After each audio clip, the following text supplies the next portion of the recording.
Radovan Đapa, Radenkov otac, prisjeća se da je njegov sin ubijen sa leđa kada je krenuo na posao, te da je na njega ispaljeno 5 metaka, od kojih jedan u glavu. Pričali su kasne ljudi da je izašao iz autobusa kada ga je pokosio metak, i to sa leđa, sa udaljenosti od oko 4 metra. Rekao je otac ubijenog policajca i dodao da se svih ovih godina nadao da će počinioci biti otkriveni. Ja, tako, prošlo 25 godina. Meni je više na osnovu svega i tako.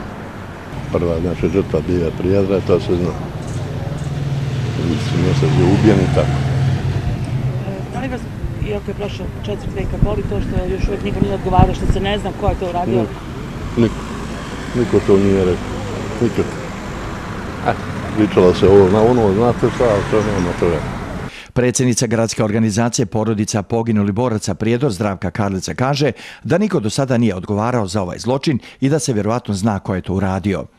Kakva poruka, vi vidite koje su godine prošle, nikad niko nije odgovarao i to nas jako boli. Kao možete misliti njegovu porodicu, a i sve građanstvo u gradu Prijedoru. Mi ćemo i dalje obilježavati, kao što je rekao moj kolega, ali izgleda da pravde i dokazivanje istine za srpske žrtve nema, niti će biti.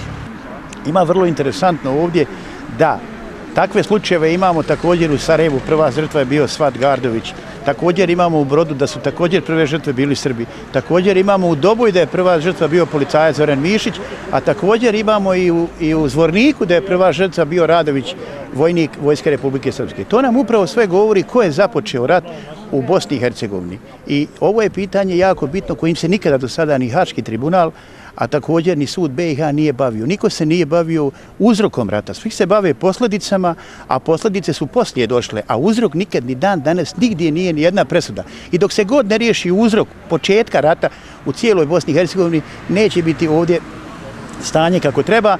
I znači sud BiH, odnosno Haški tribunal, mora podhitno da razrješava ove probleme kao što je ubistvo Radenka Đape. Ni dan danas, znači nije pokrenuto ni to koga zanima. No, međutim, mi ćemo to obilježavati uvijek i uvijek spominjati, jer to je prva žrtva grada Prijedora i to je bio okidač za početak rata u gradu Prijedoru. Šta se je poslije dešavalo, o tome je potom.